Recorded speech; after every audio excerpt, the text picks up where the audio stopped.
On February 28, 2026, a joint military campaign by the United States and Israel struck deep inside Iran, resulting in the reported death of Iran's supreme leader, Ayatollah Ali Khamenei, a shocking turning point in Middle East geopolitics. This is the story of how it unfolded. Ayatollah Ali Khamenei had been the supreme leader of Iran since 1989, the ultimate authority in Iran's political, military, and religious structure, and architect of Iran's regional policy for nearly 4 decades. Under his rule, Iran became a key sponsor of proxy groups across the Middle East, while maintaining a long-standing adversarial relationship with both the United States and Israel. Tensions between Iran, the U.S., and Israel had been intensifying over Iran's nuclear program and regional security threats. Formal negotiations repeatedly stalled, and both Washington and Jerusalem grew increasingly frustrated by what they saw as insufficient Iranian concessions. Prior clashes between Israel and Iran included strikes on nuclear facilities, missile exchanges, and proxy warfare across Syria, Yemen, and Iraq, building a backdrop where confrontation became more likely. On February 28, 2026, the U.S. and Israel initiated a coordinated military campaign across Iran. Early in the morning, missiles, airstrikes, and drones struck multiple strategic targets inside Iran, including leadership compounds, military command centers, and infrastructure.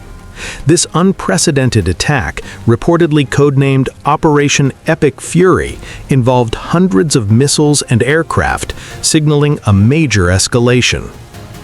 Among the operation's highest priorities was the Supreme Leader's leadership compound in Tehran, a heavily fortified and secretive location. According to military sources and state reporting, the Israeli Air Force, using highly detailed U.S. intelligence, targeted this compound while Khamenei and other senior officials were reportedly present. Precision missiles struck the site, causing severe damage and, according to multiple official statements, leading to Khamenei's death along with other senior Iranian leaders.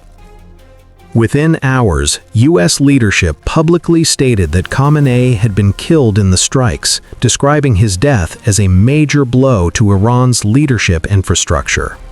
Iranian state media confirmed his death as well and announced a 40-day mourning period, underscoring the significance of the event inside Iran.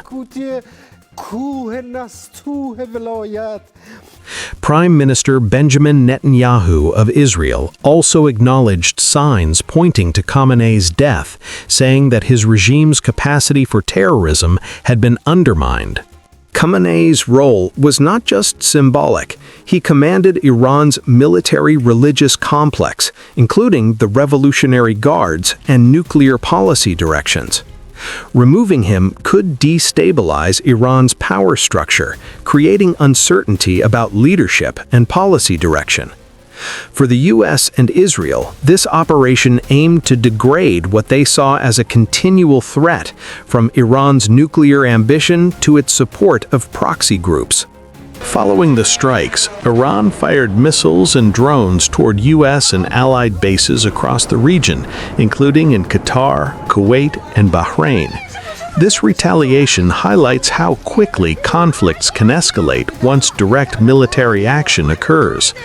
The Pentagon and allied commanders are currently assessing damage and planning further responses. Global reaction has been mixed. Some Western governments expressed cautious support for degrading Iran's destabilizing capabilities.